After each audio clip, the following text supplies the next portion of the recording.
Good morning, beautiful people. It is Thursday, February 6th, a monumental day in a lot of people's lives, and we can't wait to give you an incredible show. We got Nick here, Ty here, Jason's here, Zito's here, Foxy's here, Gumpy's here, Connor's cutting videos. Tone Diggs has the coronavirus, so let's put our T's and P's up for our Italian friend.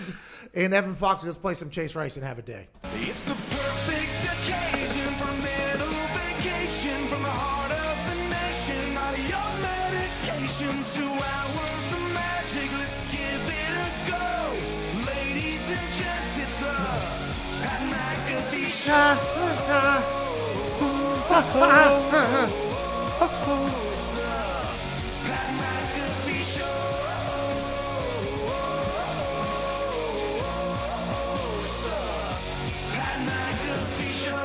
You're damn right it is Chase Rice. That is Chase Rice, country musician and also Bachelor superstar. He's creating another album called The Album Part 2. The Album Part 1 has already been released, and he gave that song to us for free because he's a very handsome guy, and he wasn't on The Bachelor yet.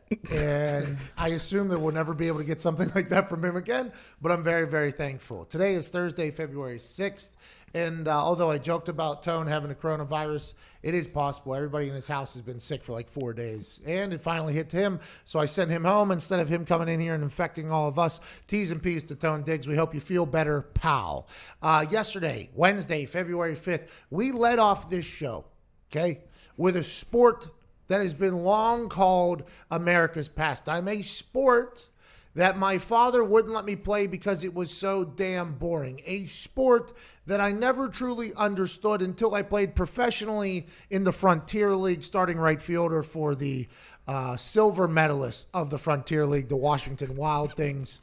I never understood the sport of baseball, the allure of it, everything like that. In yesterday's show, because of what baseball and the MLB have been able to do, you know, with their cheating accusations and their buzzers on their chests and their robotic eyes that they're using and their garbage cans and their bats and their ruining of pitchers' lives, what baseball has done now over the last couple months where this has all come to fruition, Apple Watches telling players what pitches are coming. It's become something that I enjoy. I like a good drama fest in a sport. I like whenever a sport that has been very irrelevant for a long time decides, you know what? The only way we've been relevant in the history of sport is whenever a cheating scandal breaks out. We know that. Black Sox people still talk about it. The steroid era, Barry Bonds, Sammy Sosa, Mark McGwire, and the boys. Everyone else. These barbarians would step into the batter's box, and baseball was hotter than it had ever been, ever. They were hitting baseballs out of baseball parks, almost out of the cities that they were in, into rivers and neighborhoods behind the baseball park. Haven't seen that more than once probably since this whole era ended. Then obviously the MLB and the government shut that down. Said, listen here, boys. You're professional athletes. You can't just be eating every steroid that you find and hit baseballs out of the park. You can't be taking all of the growth hormone in every sandwich that you have, all the deer antler spray, and you can't make this sport a better one than it has been for a long time because it's not a good role model for the children. And I can respect that that's what the government and the league had to do. But ever since that happened, baseball fell off the face of the earth to the average fan. Now, to baseball fans like Ty here, who we'll talk momentarily, it was still something very... But if you look at a lot of those stadiums, there ain't a damn person in those stadiums. Not a single one. I mean, the Yankees still are the Yankees. The Red Sox, we'll see. The Dodgers, like there's a couple teams, I think, that still move numbers. But if you look at all the other places, it is simply just something to do. Nobody gives a damn about if the team is good or not in their city. Now, that might be because I'm from Pittsburgh and the Pirates have the worst owner in the history of sports and all that stuff. But I honestly believe if you look at this from the grand scheme of things, from a 30,000-foot view, this sport has been very irrelevant until cheating scandals break out, and another one broke out. And in turn from that one breaking out, the Boston Red Sox had to do a complete dump of their team. Just 2 years ago, they won the World Series. Now there's a big question mark and an asterisk next to that because the person that won them the World Series was the guy that came from Houston, which is originally the cheating scandal. They used Apple Watches. Whatever the case, they were playing good baseball. It was fun to watch. They were succeeding as opposed to just losing all the time. It was fun to watch. Now they're hitting the reset button. In yesterday's show, Wednesday, February 5th, we led off the show. Get Up on ESPN led off the show. First things first, Sports on Fox led off the show with baseball because a massive trade was made. Rich Eisen's show, he's an NFL guy, leads off the show with baseball news Wednesday, February 5th. Mookie Betts, this man who just slaughters baseballs and is one of the best players in the league, who's looking to get $400 million, has been traded away from the Boston Red Sox to the Los Angeles Dodgers alongside one of the only pitchers I can tell you his name, David Price, the big lefty. He was living in a Mercedes when he came out of high school and he was drafted. I remember like a 30 for 30 about him. He's traded out of there. The Red Sox are just quitting basically to get two prospects to build for the future. And now all of a sudden, it is Thursday, February 6th, just one day after the MLB leads off news with big news stories and big things happening. Now it's all going to complete dumpster fire yet again. Ty, what can you tell us about what we led off our show and everybody else led off their show that was just a complete fraudulent scam that didn't happen? Yeah, so one of the big prospects that the Red Sox were supposed to get back, Brewster Graterol, they were getting him from the Twins, and it turns out he had his physical. He's had Tommy John before. He's only 21 years old, and he also missed time last year from a shoulder injury. So they're things are holding up there a little bit. They're saying though they don't think that this is gonna basically throw everything out of disarray. The Red Sox might end up just grabbing a different prospect, or they're gonna reduce the amount of money that they're giving to the Dodgers to pay for David Price's salary. So yeah, as of right now, this guy failed his physical. There's a chance he won't be going to the Red Sox, but they might just end up grabbing someone else, and they expect this trade to go through still. The headline I read said that this trade might not go through for Mookie Betts because of this guy's shoulder possibly falling off at 21 years old already. So if this doesn't happen, what happens now? You're a guy who just traded from a team, but you end up back on your team. It's like, hey, good to see you boys. Great to be back in the dugout here. Let's have a good time. Or is it going to be like an Andre Iguodala situation with the Memphis Grizzlies in basketball? Andre Iguodala was a member of the Memphis Grizzlies. I don't know if he was traded there from the Golden State Warriors or if he was signed there. I don't know how it worked out. He ended up there. He's 36 years old. In the NBA world, that is an old player. Now, Vince Carter's playing until he's 50. We got to see him earlier. It was awesome to watch. LeBron will probably play for a long time. But 36 years old, Andre Iguodala has accomplished everything. He was a perennial all-star when he was with the 76ers. He became sixth man of the year whenever he was with the Golden State Warriors, won world championships with them. Then he ends up at the Memphis Grizzlies, and at 36 years old, he goes, nah, I'm not playing for this sorry-ass team. He said, I won't play until they trade me. Don't hate it. I mean, you got to do what you got to do. The Memphis Grizzlies, though, in turn, the players, John Morant and Dylan Brooks, who's a Canadian basketball player that Gumpy didn't know his name of yesterday. A little bit of a shot across the bow there, pal.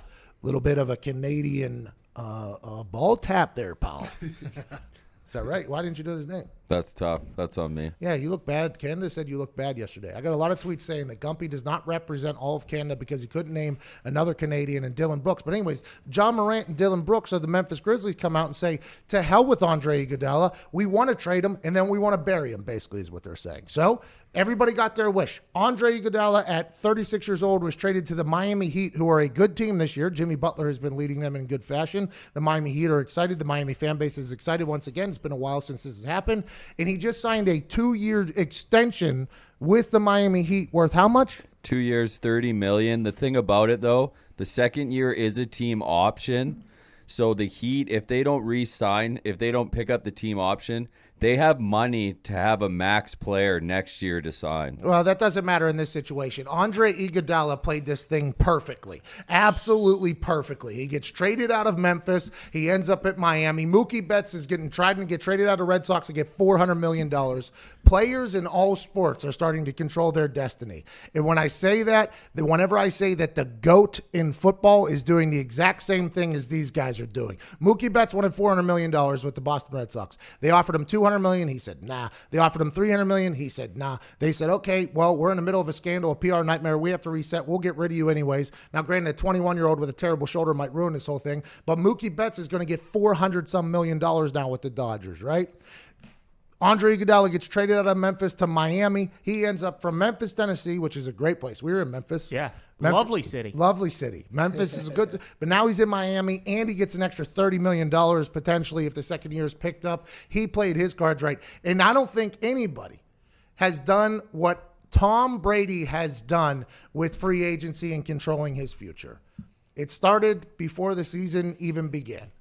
Tom Brady says, I would like to be a free agent after this season. For the first time in 20 years, I would like to control my own destiny. So, all season long, Tom Brady, their offense is struggling. He doesn't have any weapons. You got people that are hurt. You got a defense that is dominant in winning games. But if you watch Tom Brady after the games giving his post-game pressers, he was miserable. He was tired. He was dejected. For the first time in 20 years, it looked like Tom Brady sweat. Because for a long time, you couldn't tell that Tom Brady actually broke a sweat playing professional football and winning 6 Super Bowls. He would talk about how he's tired. We just played a long game. Every single game, it seemed like conversations were starting to leak about Tom Brady leaving New England. Now, Tom Brady's starting to play it perfectly. Like that NSYNC video where they're all on strings. What's the guy atop? The puppet master. It's like he's the... Puppeteer. There it is, Cuban Seed. I appreciate that. He's the puppeteer for this whole thing. And now every single thing he does is calculated, cerebral.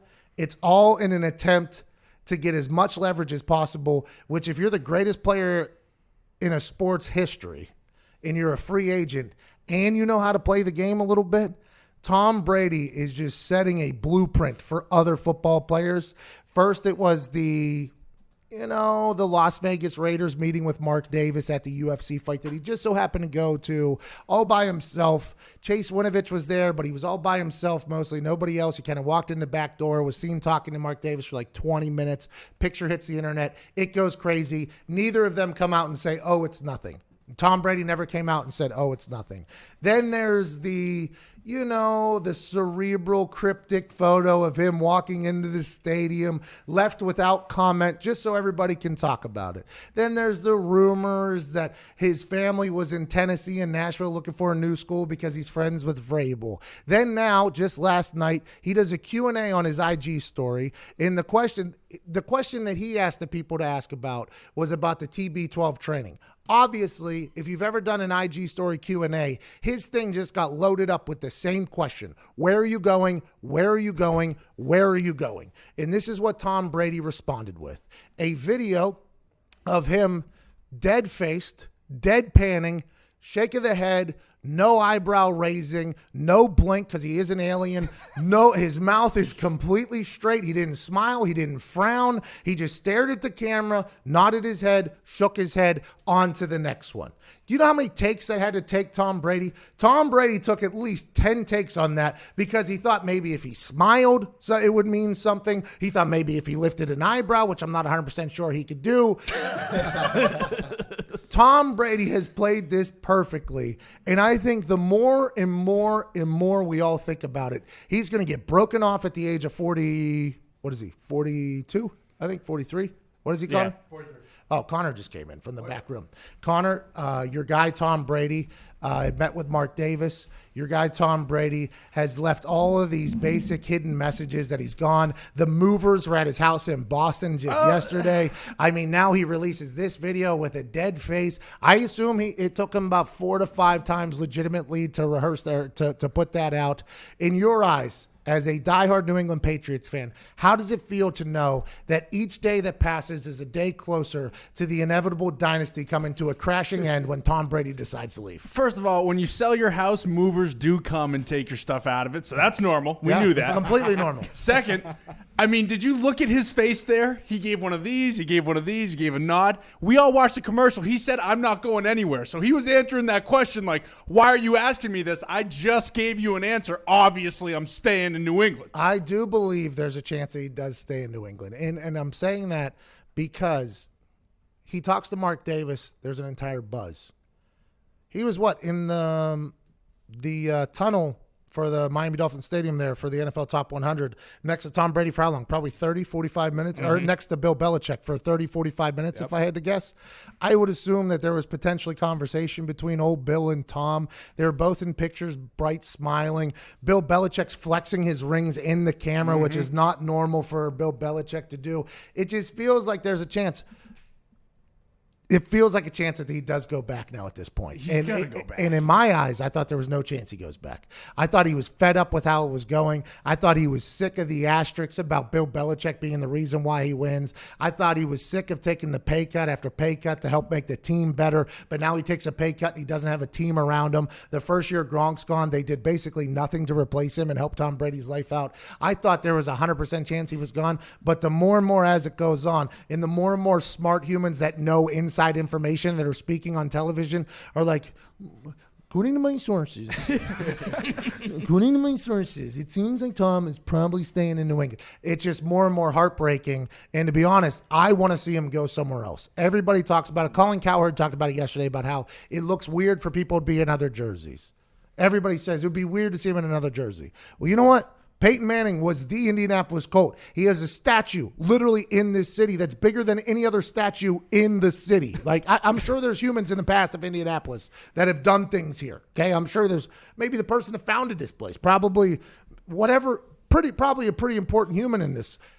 Statue is smaller than Peyton Manning's statue. He goes to the Denver Broncos, wins the Super Bowl, breaks some record. If you ever see a picture of him on anything, it's him in a Denver Broncos jersey. So the fact that people say, whoa, it doesn't look right, it's like literally the closest example or the closest person that we could compare him to, comps is what they call it in the real estate world, would be Peyton Manning. And he looked just fine, had all the success in the world, was at the end of his career, and ended up at a team that gave him the keys to the operation and said, here you go. At this point, like you said, it does feel like he's going to go back because this would be a really weird way to go out.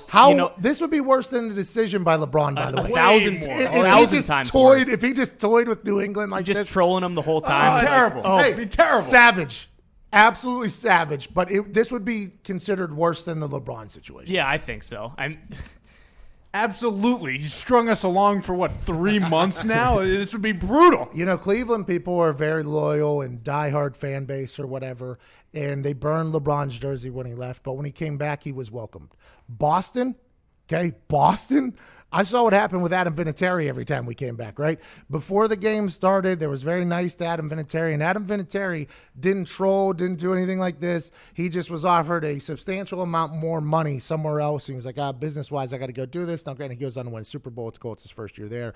That's what happens when you're Adam Vinatieri. But whenever he was there and it was in between the whistles or whatever when the games had started, the things that were being said to him by massholes were outrageous. This is the guy that did after the tuck rule, the kick there, a Super Bowl winning kick, an AFC championship winning kick, and the massholes gave zero damns about any of that. If Tom Brady leaves after all of this and he has to go back and play up there, it would be awesome.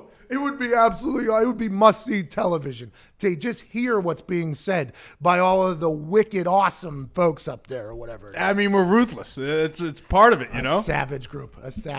Well, they burned his jersey after the playoff game, after the playoff loss. Imagine if, he actually does leave. Yeah, and, our masshole here, he said that it doesn't matter if Tom's gone because we got Bill Belichick. Yeah, but imagine if Tom comes back now. I mean, think about petty players. Tom said a couple of years ago, or last year, I'm the baddest mother lover on the planet. Everyone's been saying that the dynasty's dead. He comes back all of a sudden. He did say that in the locker room, right? That got leaked out, which, by the way, he never denied, right? There was never, ever an open, I wonder if somebody ever asked him, hey, there was a story from an equipment manager that you walked into the equipment room after a game and you said, I'm the baddest mother on the planet. Is that accurate or not? What Tom would say was, in the heat of the moment, sometimes you say things, He'd give that head nod he gave right there on that IG video. Tom Brady is playing this thing perfectly, as did Mookie Betts if that kid's robotic arm can get back together and not ruin the trade, as did Andre Iguodala. Players are making good business decisions at this point, and fans are going to hate it. The more and more this happens, the more and more fans are going to hate it, absolutely hate it. Look what Antonio Brown, there's a lot going on with Antonio Brown and has since then. He forced himself out of Pittsburgh, forced himself out of Oakland. And now, granted, it did not work out with New England due to terrible allegations against him and everything like that. And what has happened since has been very sad as a person who's a fan of watching him play football. But he forced himself out. Lev Bell forced himself out. Melvin Gordon tried to force himself out. Ezekiel Elliott held out and got a contract. Fans are going to hate this as players continue to do this. And to be honest, the blueprint is coming from Tom effing Brady, dude. It's insane to me. Well, and we always talk about like, if you get to that position, you mentally need to think that you're the best regardless. So if you see all these guys around you getting this money, why would you shortchange yourself? I'm like, now I'll take $75 million less than that guy's getting. I mean, my wife makes $100 million a year. I understand that, but that doesn't mean that I shouldn't. I'm happy for her. I'm happy for our kids. I love our life, but I've thrown a lot of touchdowns. Also, knock. There's 6 Super Bowl rings. What a world. 21 minutes after the hour. I think he's coming back, but boy, I hope he leaves. Just because. Change is nice. Well, and also, I'd like to see just the Patriots fans, for all of their druthers and all that stuff and what people hate. They are a passionate, savage, ruthless group. And just to hear the reactions from the wicked mad Boston fans. It'd be content for days. Speaking of content for days, we're going to review the Kelsey brothers Super Bowl promos later on in this hour.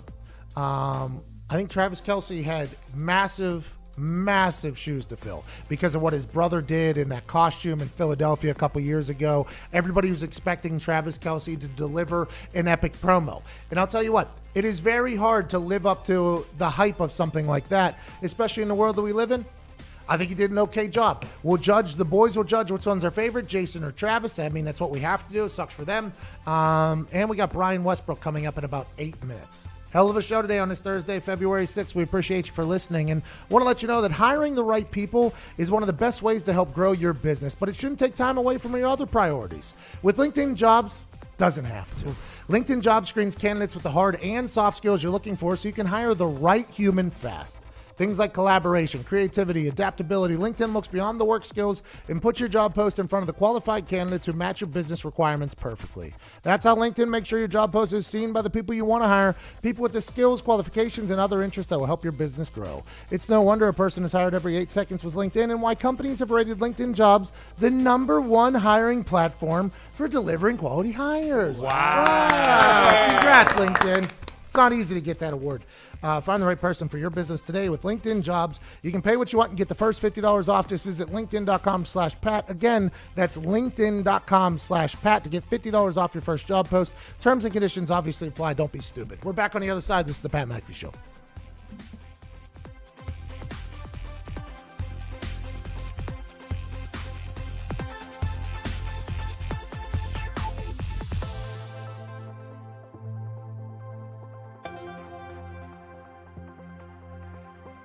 It's happening. People are freeing themselves from their wireless contracts. It's a movement towards something simple. Get truly unlimited data on a 5G-ready network for just $45 a month, with no contract ever. Simple Mobile. Out with the old, in with the simple.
Welcome back to the Pat McAfee Show here on this beautiful Thursday, February 6th. That was quite an abrupt ending to that guitar solo that was happening. Song ended. 10:27 here on this beautiful East Coast Thursday, February 6th. We got Brian Westbrook joining us in just a few minutes. Let's get to the phone here real quick. Let's go to Patrick in Virginia. Patrick, what's up, pal? How's it going, man? Not bad, Patrick. Would be better, with this incredible question you're about to ask, I feel like. Oh, yeah, I just wanted to know if when y'all went down to Radio Row, if any of y'all got starstruck from all the celebrities y'all met. Great question. I will say this. When Jeezy walked by, I was very pumped up. I mean, let me tell you about young Jeezy. Okay, I graduated high school in 2005. I was a part of the first class that was allowed to go to college football training early. So I was allowed to go in the summer to train early. Now kids graduate early and go their whole last semester. But when I came out, it was the first year people could go early. So my class went to West Virginia University to train with the football team, obviously, as a freshman class there early. And they tried to just absolutely kill us. I mean, the strength coach, I'd never lifted a weight before then, but I could run for days because I was coming fresh out of soccer. But the strength coach, Mike Barwis, was just trying to kill us and every human, right? These workouts were just next level, something I'd never seen before. And the only thing that played throughout those entire workouts was either Soul Survivor or Trap Star from Young Jeezy, okay? And I'd never heard of this man. I don't think the world had heard of him yet. We had a player from Atlanta who got like the mixtape, basically. So before he was introduced to the world, Soul Survivor was getting me through workouts. It was getting me through runs where I almost puked in situations where I thought I was going to die. Me and Jeezy were literally the only thing getting through here. And I mean, the whole thing, right? So then as we continue to grow, he blows up. All of his music I listened to while working out. So whenever he walked by, I was like, damn, that's Jeezy right there. And I wanted to be like, hey, man, good for you. Like, I remember whenever nobody knew who you are, and look at you now. He had like 10 people surrounding him, walking around. It was cool to see him. Lil Nas X walks by. He's 7'6". Who knew? Lil Nas X is 7'6". He had this leather jacket on. He had a scarf on. He was towering over every human, and everywhere he went. We saw Lizzo off in the distance, but I think the big one for me, MC Hammer. Oh, yeah, without question. Seeing MC Hammer, we lost our mind. Now, granted, he was a little bit of a distance away, and as we saw him walk, I go, is that M? And I was sitting next to Nate Burleson, and I immediately thought of a classic white guy getting the wrong African-American names wrong next to another a black guy and being immediately judged as the dumb white guy who didn't. So I say, is that M? And then as I look at him, Nate Burleson looks, and goes, that's MC Hammer. I was like, phew, thank God. I thought so. He's a little bit distance away, and we go crazy. I think too legit to quit, MC Hammer was probably the guy that we were most starstruck about. Yeah, biggest pop for sure, Biggest without pop. question. I mean, it was also the end of the show, so we were pretty pumped to get out of there. Yeah. But I think it was Jeezy, Lil Nas X, MC Hammer. And let's not get it twisted. When Drew Brees came on the stage, I was pretty excited about that. I mean, Ty and him had a great interaction. Aaron Donald, I think that is the upside of Radio Row, is all those big name human beings being there. It's a little bit corporate. It is a bit stuffy in there, but I enjoyed seeing all those humans kind of interact with others. But MC Hammer's probably the guy. A guy that I would have got starstruck for if he was down there is a former running back for the Philadelphia Eagles, a guy that's a friend of the show, very intelligent human. Ladies and gentlemen, running back, Brian Westbrook. Pat, what's going on, brother? How's everything, man? Hey, did you just hear me talk about seeing MC Hammer down at Radio Row and losing my mind? I heard you talking about that. That's pretty cool. You never can be beat too legit to quit. How about that? Hey, and by the way, as a white human, I very much recognize that if I get his name wrong, I look like an absolute fool. So I had There you go. You got it right. Congrats. Well, I had to swallow the C Hammer. I just said, I'm not 100% sure. Where are you right now? There's a bullfighter in the background. You know what? I am here. I'm about to do a podcast with your boy, Adam Lefko. Okay. Over at Bleacher Report. So, yeah, we're just trying to get ready for that. Okay. Well, tell Lefko we said hello and tell them we're very happy for him with that TNT gig he got. That's awesome. He did a great job on Tuesday night. Yeah, he did a great job. I'm happy for Adam Lefko. Also happy for you. Can't wait to hear what you got to talk about. Let's talk about Andy Reid finally winning a Super Bowl, Mr. Westbrook. As a man who played for him, as a man that got to know him, what did it mean to you to watch Andy Reid, the big Kool-Aid man, finally get that moment of celebration and happiness? Well, of course, as a former player of his, you wanted it to be, and I wanted it to be with our team, of course, I wanted to have a Super Bowl ring myself. More importantly, Hell yeah. But I'm certainly happy for Andy. He's put his time in. 21 years coaching, only 3 losing seasons over that time. He took a Philadelphia Eagles football team from a bad team to a team that went to 5 NFC championships games.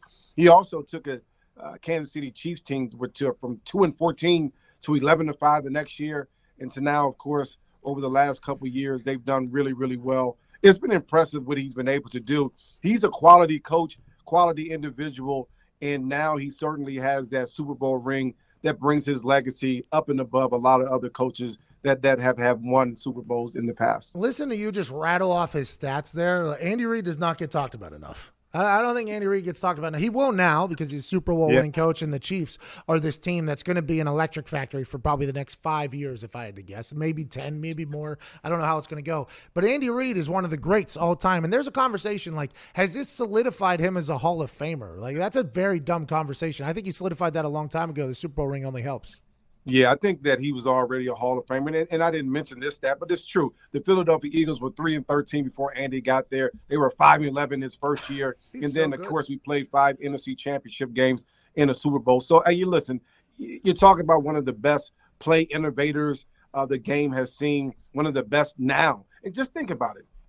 All the young guys are getting all the credit. Sean McVay, Kyle Shanahan, all the young – Frank Reich in a way. He's a little bit older. But Andy Reid, an old dog that has kind of figured things out. When he left Philadelphia, things were getting stale. Guys were figuring out the offense. Teams were calling out the plays. He goes to Kansas City, kind of resurrects his career, and he goes out there, and now this team continues to win. Double-digit game year after year.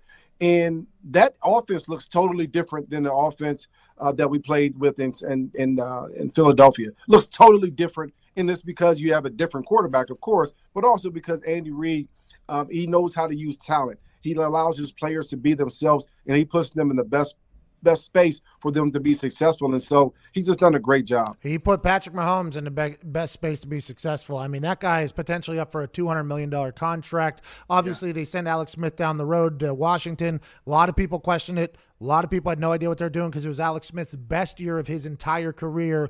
And then wham, he goes, nope, we're taking this kid from Texas Tech. This is going to be our guy. Now Patrick Mahomes is up for $200 million. Whenever you were in the NFL, and I think this is something that people don't really know about. So whenever you're in your first couple years of the NFL, you're still playing the game. It's a kid's game. You're playing for the contract that was handed to you that you were either slotted in or that you got.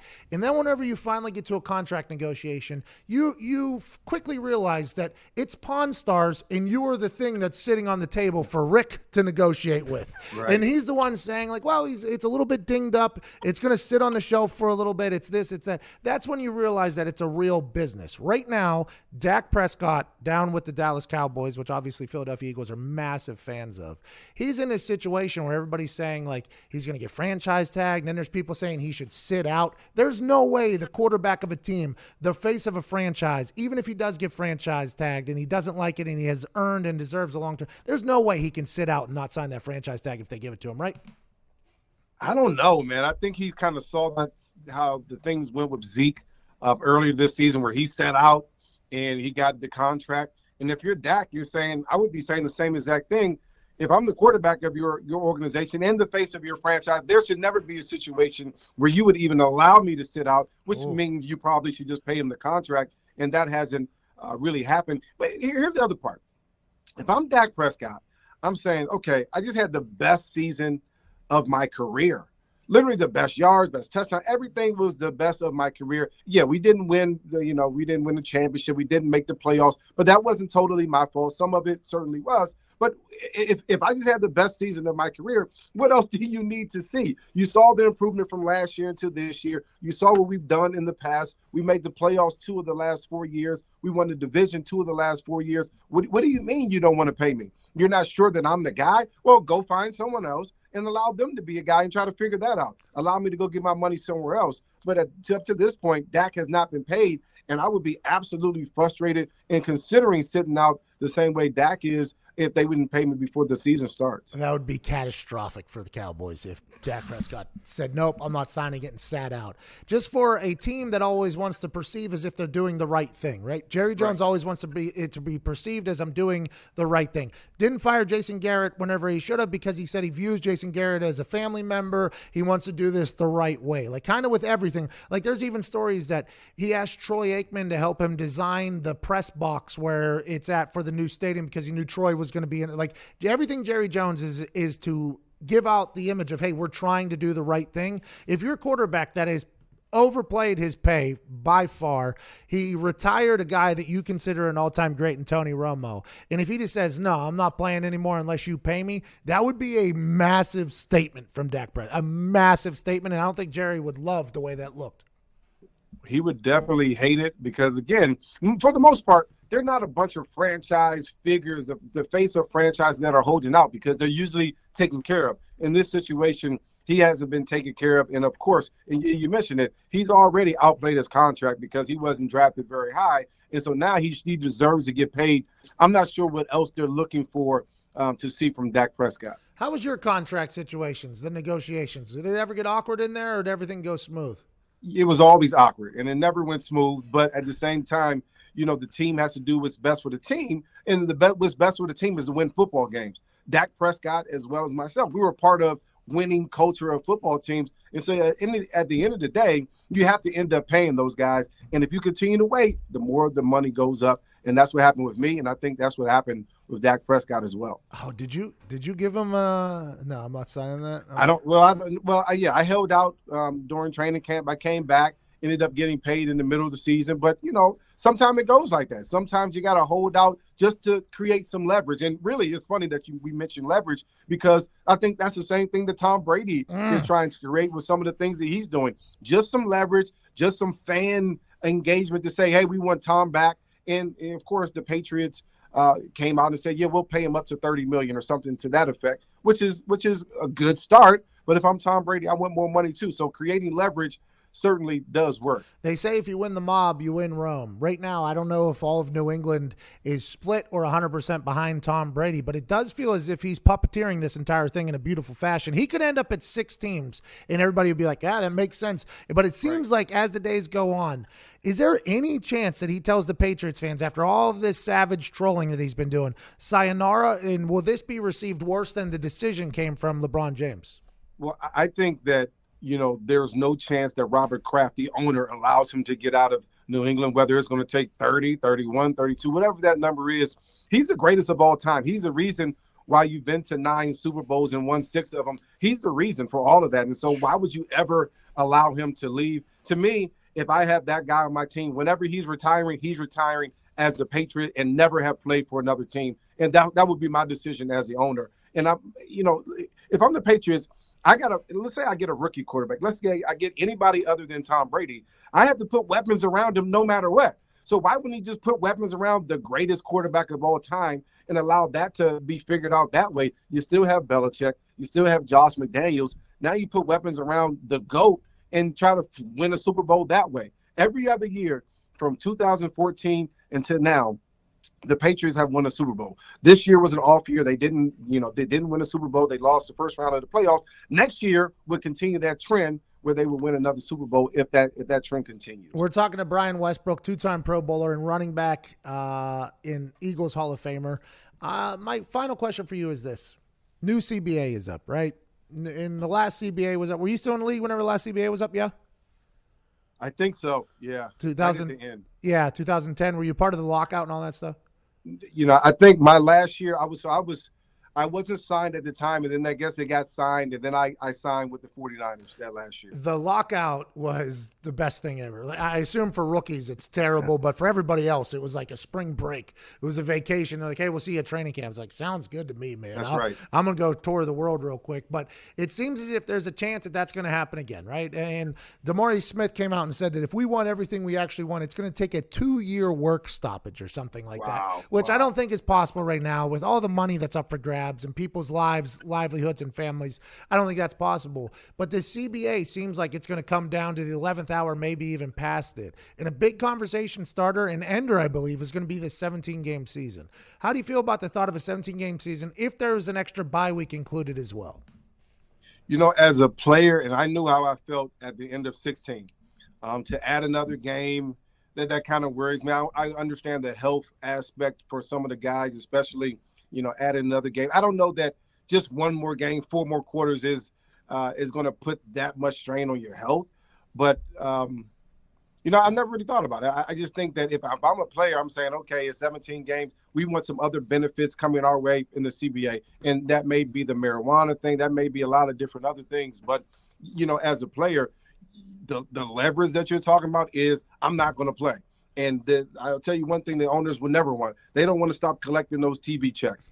And so if you tell them that you don't want to play, then at that point, they'll try to figure things out. And I think the leverage probably is on the player side in this situation. But, if it's going to get some of the guys an extra check, I'm sure some of the guys will agree to do that. 2 extra checks, actually. 2 extra, that's right, with the bye week. That's right. 2 extra checks. And now let's all remember, too, though, if they do hold out in a lockout, remember, what happened 10 years ago, the owners wouldn't let the players in the building. So everybody was like, these players are greedy, these players are this. It's like, no, this was not us. This was the owners not letting us in. Now, what Damari Smith referred to, though, was a strike, which would be the players refusing the other. Those are 2 very different things, and it's all about how you PR it, I think, in this entire negotiation. Next couple months, you're going to see a lot of PR coming out for each side, either a leak of this, we've agreed to this, a leak from the players, we agreed to this, just to see if you can get the humans on side, because it's millionaires battling billionaires, but the billionaires, in a lot of fans' eyes, have brought a lot more to the city than those millionaires have, and those millionaires are replaceable, which they're not, by the way,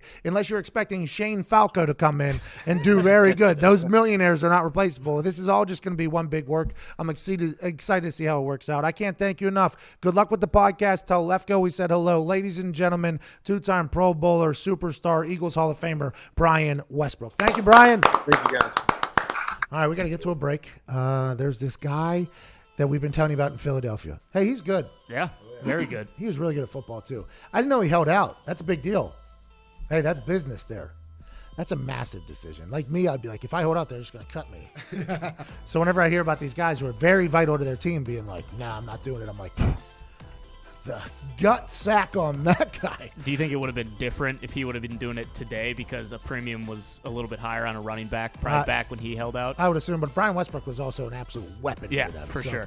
There's this guy in Philadelphia that we've been hearing about for years, and we've been telling you all about his diamonds. If you've ever been to Philadelphia, you've seen it on billboards, you've heard it on the radio. I hate Steven Singer. He's been making it too easy to buy gifts for over 4 decades. Valentine's Day is here, and you're probably thinking, I'll just get her flowers again. But flowers end up in a trash can and die within a week. Give her a gift that lasts as long as your love. A real 24-karat gold-dipped rose from Steven Singer Jewelers. Picture it, a real long-stem rose preserved and dipped in 24-karat pure gold. This real rose will last forever and comes with a lifetime guarantee. Shipped for free in a beautiful gift box with your own personalized message of love. These roses won't wilt or die. They don't even need water and will remind her each and every day of your love. If this is your first, Steven Signature Red Rose is a classic and only $59. Go online to IHateStevenSinger.com. Click on the roses and become a hero this Valentine's Day. That's IHateStevenSinger.com. Steven Singer Jewelers, one place, one price. We're back on the other side to wrap up hour 1. This is the Pat McAfee Show, Thursday, February 6th.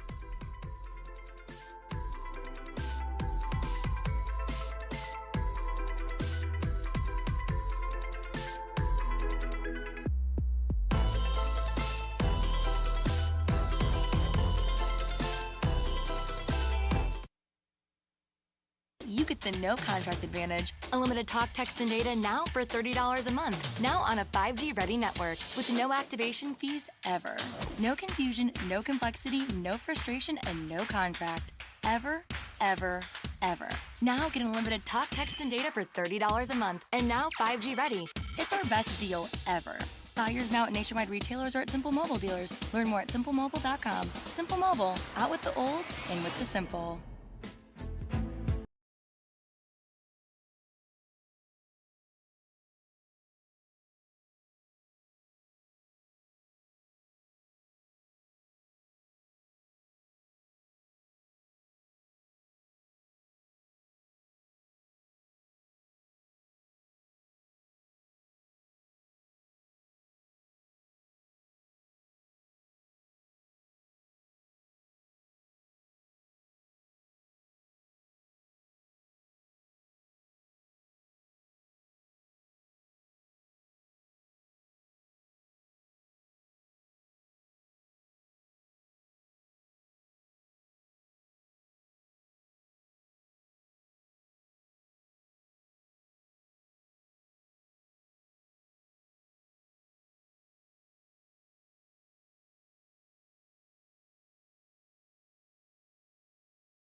Welcome back to the Pat McAfee Show here Thursday, February 6th, and we present to you a stat without comment. In 15 NFL seasons, Aaron Rodgers has thrown 84 interceptions. In 5 NFL seasons, Jameis Winston has thrown 88 interceptions. Once again, that is just a stat presented without comment. Let's get to some news with Nick. Ladies and gentlemen, Nick Morodo. News we missed is sponsored by Manscaped. Manscaped offers precision-engineered tools for your family jewels. Go to manscaped.com, get 20% off plus free shipping with the code AMERICA. Hey, good for you, by the way, getting this thing sponsored. And also, good for us fitting in 3 live sponsor reads in an hour and not sounding completely sold out, I think. I mean, it might be different on the other end of the microphone there, like the people driving in the car, like, damn. How many can you guys get? And honestly, we don't know, but I'm happy we got all 3 accurately today so that maybe we'll catch a paycheck. Speaking of sellouts and paychecks, Bernie Madoff says he is dying and is asking for compassionate release from prison where he's serving 150 years for the largest Ponzi scheme in history. He's 81 and has terminal kidney failure. He's expected to live less than 18 months. Bernie Madoff, by the way, for those that don't know, the most successful Ponzi schemer in the history of Ponzi scheming. He robbed everybody, including heads of countries, his own kids, his wife, his grandchildren. It didn't matter to Bernie Madoff. If you had cash, he was going to embezzle it. He lived quite a life for a long time till it all came crashing down. Would be a real shame if this guy had to die in a hole while the people that he stole money from are currently living in those. That'd be a real shame for Bernie Madoff. Be a real shame. U.S. astronaut Christina Koch arrives back on Earth after 328 days in space. Hey. Longest space flight for a woman. How many days? 328. Okay. That's a long time. Have you ever seen the videos of what they look like when they come back to America or come back to Earth when they try to walk? Oh, yeah. There's like videos of them behind the scenes, like trying to relearn how to walk with gravity again. It's insane. It looks like they have like weights on, like bricks attached to their feet when they're walking. They have to go through an entire rehab process to get back acclimated to the Earth. Don't like your bones stretch out something too? Like it's wild. That's badass, by the way. Anybody that has enough courage to strap themselves to a rocket and just go ahead and into infinity and beyond, I have nothing but respect for. Welcome back to the Earth, by the way. Yeah. Christina. Spotify announced on Wednesday it will acquire Bill Simmons' The Ringer. They intend to hire Simmons and approximately 90 employees of his staff. How much? There are no actual numbers, but it's rumored to be around $200 million. Hey, internet companies are getting broken off. Barstool had a $450 million valuation. Congrats to them. The Ringer's getting purchased for $200 million. Huh. The internet's a good place to be. It's where we live. We also live on your radio and on the YouTube. We're very, very thankful for you watching and listening wherever the hell you may be. Big shout out to Brian Westbrook in this first hour and all the conversation. We'll see you on the other side. Hour 2 is going to be bigger and better. This is the Pat McAfee Show from Indianapolis, Indiana!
We have a kid named Evan Fox in this office. This kid was once a videographer for weddings. He shoots no less than 200 basketballs a day. Now he's become full-time producer of Pat McAfee Show. The kid, I think, could potentially play in the NBA. He's been on the sideline of the national championship. Kid's been at the Super Bowl. He's one of the most talented dudes when it comes to interneting. And if Foxy drains an NBA 3 on his first shot, we will add $1,000 into the game. for $1,000 to win $1,000. You make this $1,000 for $2,000 cash for the listeners. I'd be lying if I said I wasn't nervous. My hands are sweating right now. I had no clue this was happening. I have no warm-ups. This is the biggest shot I've ever had. So I'm a little sore.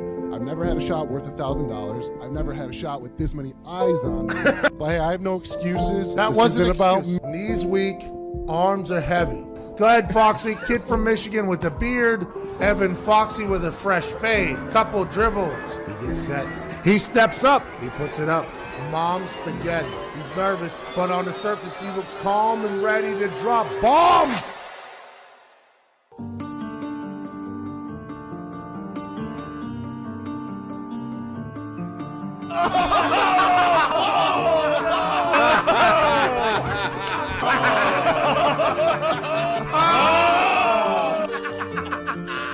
Oh my God! Cut the feed! Rip for the people! His worst shot today. Disgusting, despicable, airball for nothing. Short left brick. That was the worst shot I've ever seen him shoot in the history of this offense. Without question. It was an absolute brick. Have you ever seen a kid shoot that terribly? I left it out. Another miss. One, I'm a roast Foxy. He was the reason Zito crashed the RV at MetLife.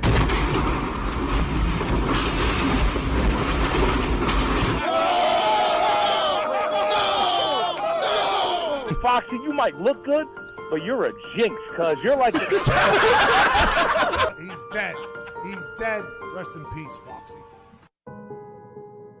Evan Fox is currently 0 for 3, currently shooting 0% in these types of shots. You have missed disgustingly. We're sorry, listeners. We're sorry, followers. We're sorry, subscribers. Evan Fox is just trying to ruin it at all stops. You are 0 for 4 in these types of shots. There's zero chance this ball goes in. He's gone 0 for 5. That was $1,000 shot that didn't even hit rim. I stink.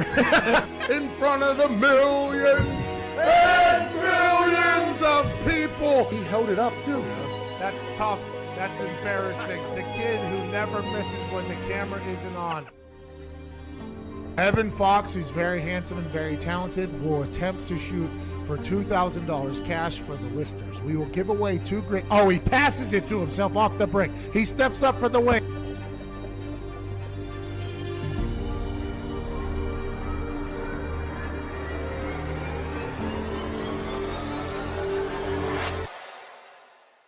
He steps up for the wing. I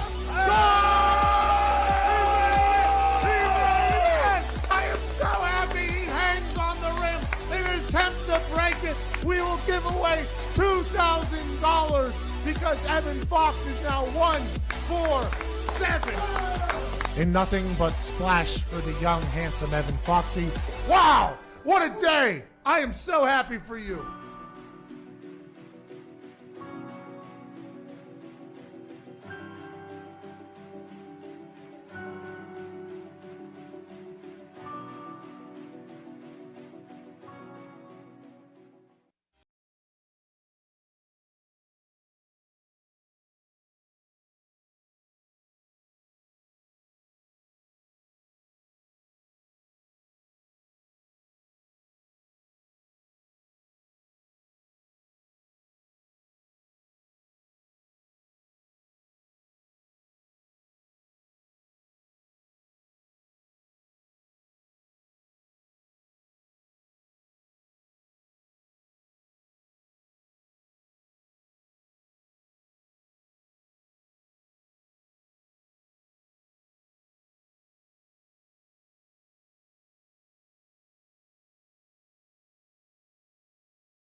It's the perfect occasion for a mental vacation from the heart of the nation. Not a young medication. vacation, 2 hours of magic, let's give it a go.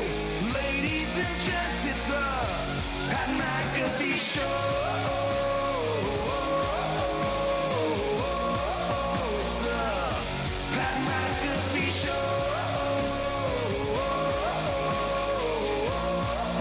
It's the Pat McAfee Show. You're damn right it is, handsome Chase Rice. It is Thursday, February 6th. Welcome to the Pat McAfee Show here in Indianapolis, Indiana. The whole crew is here besides Tone Diggs, who is currently battling, people are saying, the coronavirus. This is not something to joke about. You see the couple that got married on a live stream because of the coronavirus? No. What happened? They got married and just streamed it to all the people so they didn't have to go and travel. Oh, see? I am a little bit worried here. Now, welcome back to the Pat Mac Show, sports show, obviously. That was Nick that just talked. Ty Schmidt, Jason, Cuban Zeet, Evan Foxy, and Gumpy is here. First hour, we talked to Brian Westbrook. We talked about all things happening in the world. This hour, we will listen and judge the two Kelsey brothers Super Bowl celebration promos both Jason and Travis put on for their cities, and it's our job to tell you which one we thought was better. Now, the coronavirus, Diggs does have the flu, and everybody in his house has had the flu for about a week or so. Now, we're no doctors, but there is a virus going around that says to sound like that, so maybe they quarantine the Diggs house, hopefully. This is a real thing happening, by the way. And I'm on a plane this weekend to Dallas because of the XFL game, St. Louis at Dallas. I'll be calling 5 o'clock on Sunday on ESPN. I'm on a plane there, and then I'm hopping on a plane to vacation. Should I get one of those mask things? Yeah, you might need a SARS mask. I need a coronavirus mask. Is that the same thing as a SARS? I think so. Okay. I'm in the market. I'm currently in the market. If anybody has a good SARS mask, I would like you to send that to our office. I need it before tomorrow, though, because I'm traveling on Saturday morning. Welcome back. Speaking of XFL debuts this weekend, excited to see how it goes. The XFL is this league that I think is going to have to battle against the reputation of the original XFL, although it is a much different league than the original XFL. If you do recall, the original XFL was founded by Vince McMahon, obviously. He wanted to get in the football world, but it wasn't supposed to be a television event. There was an entire 30 for 30, basically. It was just supposed to be live events at stadiums. It was supposed to be this gladiator-type football. There was supposed to be cheerleaders. There was supposed to be music. It was supposed to be this stadium-type event where fans come and cheer for their team, and then it got forced onto network television. Then it got forced onto NBC, I believe, if I'm accurate. And that is automatically what was eventually, inevitably, its downfall, because not everybody could handle the character, which is the best heel in the history of the world, Vince McMahon's character in the football world on broadcast television in the middle of the day, and it eventually ended up collapsing, and it was kind of thrown together in a quick fashion. This time, the XFL has been completely rebranded, reimagined, and reinvented with the hiring of Oliver Luck. The bank account, I guess, and now this is just from reports of what Alpha Sports, which is what Vince McMahon founded to start this XFL, they have a big bankroll behind them. They've changed the rules. They've done all this research. They're trying to make football better, and I don't believe this is something that was thrown together. This is something that has been thought out, processed, and supposed to make football better to watch on television. The game's supposed to be quicker. The extra point rules are going to be insane. If a team's down 9, they're still in it because a touchdown's worth 6, and you can go for a 3-pointer. The over-under betting talk that I'm going to be allowed to talk about the spreads during the game, we're going to be allowed to talk about. The football is going to be a much higher pace one. There's no punting out of bounds. The return game, the punt returns are going to account for some real scores in these games. And I'm just looking at this from afar. And punts are normally in the NFL, they used to be electric. They used to be, and there's a lot of great players, but now we're at the point where punters can control the returners so much. And there was my second to last year I punted, or maybe it was my last year I punted. I went 10 weeks without a single return yard, like in kickoff return and in punting. Like not a single return yard did we give up for 10 weeks. That's eliminating some of the most explosive athletes on the field. Punt returners are the most athletic dudes on the field usually. Yeah, that's just how it goes. Back in the day, it was Devin Hester. It was Dante Hall. It was Deshaun Jackson. There was a couple people that did it. But nowadays in the NFL, everybody has this freak athlete returning a punt. And if they get the ball in open space, they're able to make a lot of moves. It used to be a very opportunistic play. Now punters have gotten very good at their job. It's a calculated turnover, a strategy. Let's gain some field. So in the NFL, it's a little bit different. But in the XFL, The ball is not easy to punt. Nobody on the coverage team is allowed to leave the line of scrimmage before the ball is caught or punted.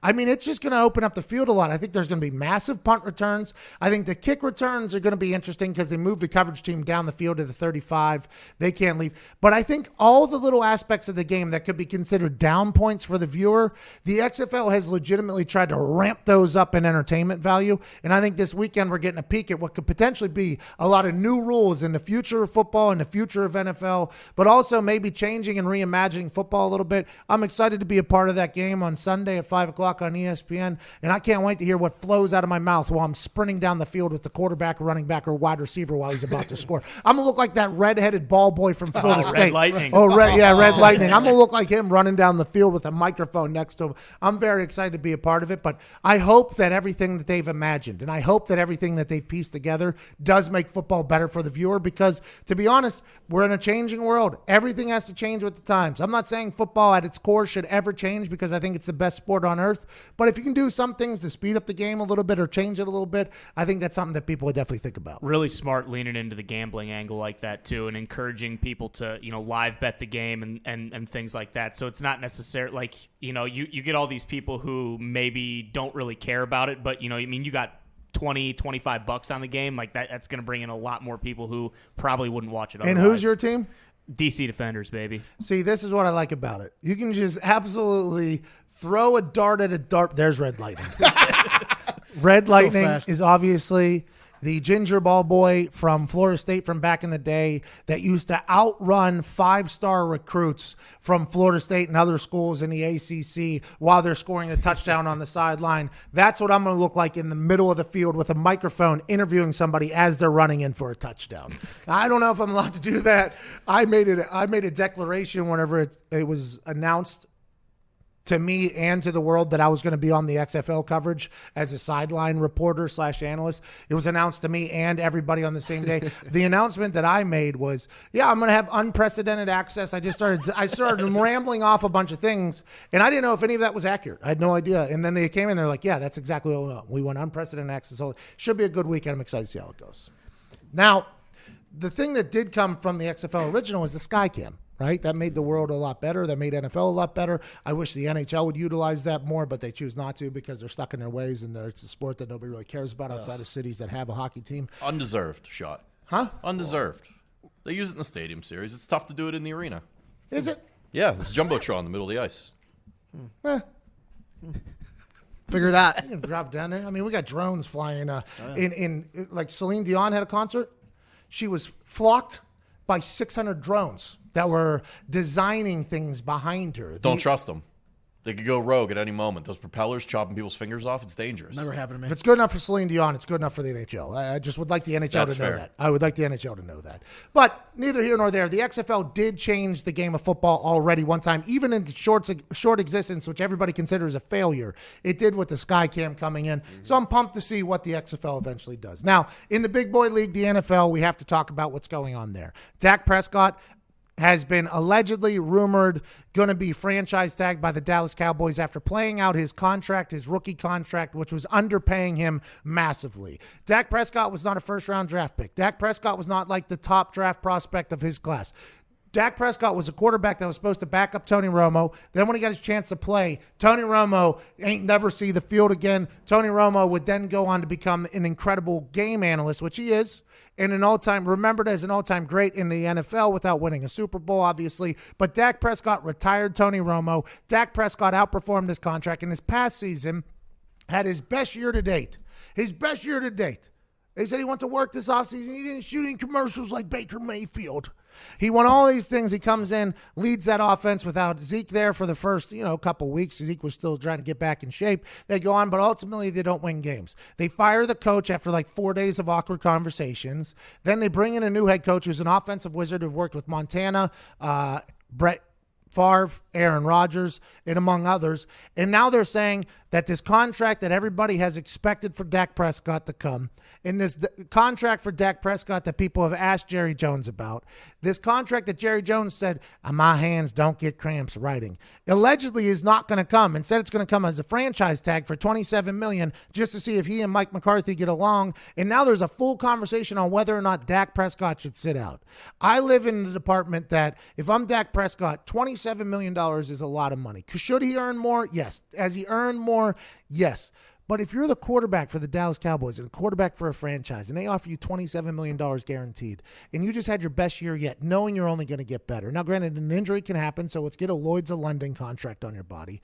But there's no way he can sit out. Brian Westbrook made it sound like, yeah, he can sit out. In my eyes, I don't know how he does it. It would take massive gut sack for Dak Prescott to say, nah, I'm not coming. Go ahead and find another quarterback. I'll go somewhere else after this year, like Le'Veon Bell did, like all these other. It would take such massive courage to do that. I couldn't even fathom how hard that decision would be. But you're talking about hundreds and hundreds of millions of dollars that he thought he was getting this year. And instead it's a $27 million franchise tag. And it's like, is it going to be enough? Kirk Cousins took the franchise tag twice and then ended up getting his $84 million guaranteed. And whenever you get a franchise tag the next time, it goes up by, I think, like 50%? No.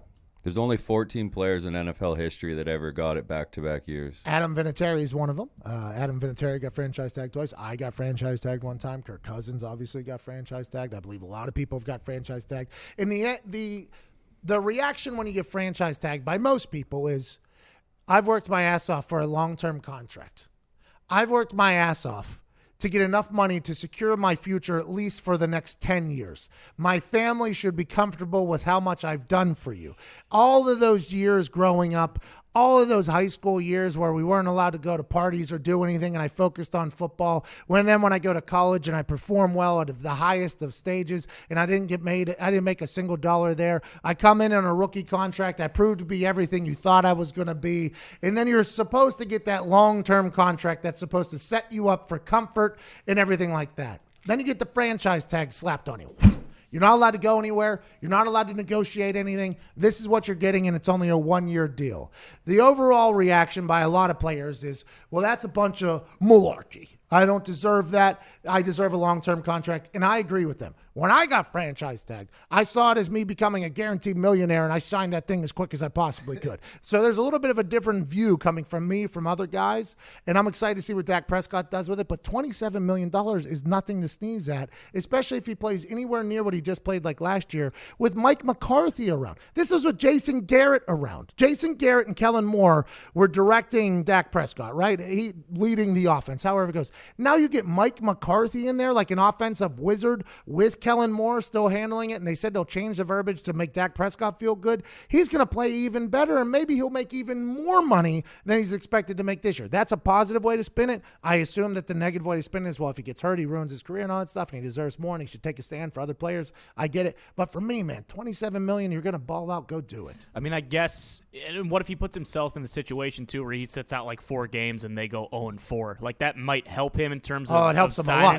That, by the way, that's the exact thing. Perfect scenario. That's what right. Dak Prescott would want. But going forward then after that, I don't know. I mean, at the end of the day, I don't know if they think he's the guy with Carson Wentz in that division that is going to be able to lead them to division championships and Super Bowls. That's what it feels like, right? That's how everybody's spinning it, is like, well, if they don't want to pay him now after what he just did, will they ever want to pay him? It's like, maybe they just want to see if he and Mike McCarthy don't hate each other. Maybe. Hey, maybe they want to see if Mike McCarthy enjoys this guy who would just sign to be the coach, the leader of this team for the next couple of years at least, because Jerry's not going to fire him within the next couple of years. Jerry will have Mike McCarthy there for at least 5 years. Mike McCarthy will be the head coach of the Dallas Cowboys for at least 5 years, no matter what happens. No matter what happens, he will be there for at least the foreseeable future. Maybe they want to see if he likes Dak Prescott. Now, I think if you're Jerry Jones, you could go to bat for Dak and be like, hey, this is our guy. All right, Mike, you're going to either have to get along with him or not. He obviously hasn't if they franchise tag him. They obviously want to see a little bit more from him.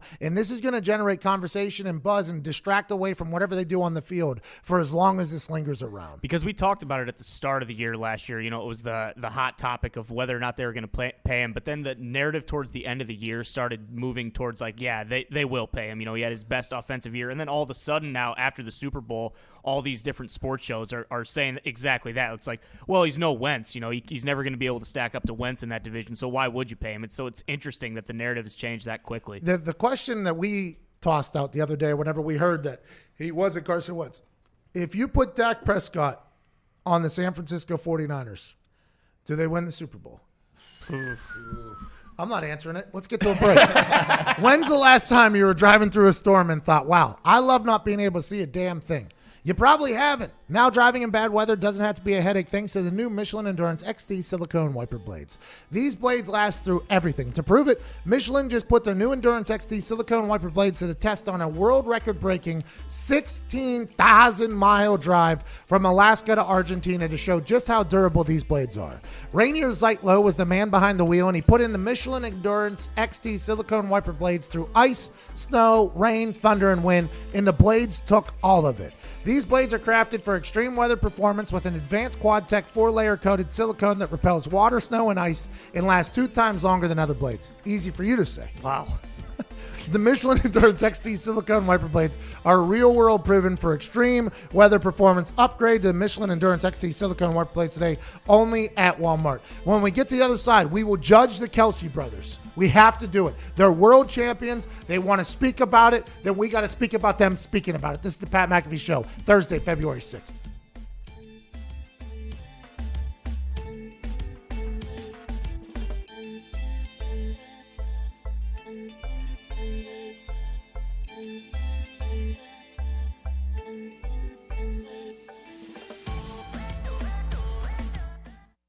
At Simple Mobile, you get the no contract advantage. Unlimited talk, text, and data now for $30 a month. Now on a 5G ready network with no activation fees and no contract ever. That's our best deal ever. Simple Mobile, out with the old, in with the simple.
Welcome back to the Pat McAfee Show here Thursday, February 6th. Before we get to the Kelsey promos, let's get to the phone for one time.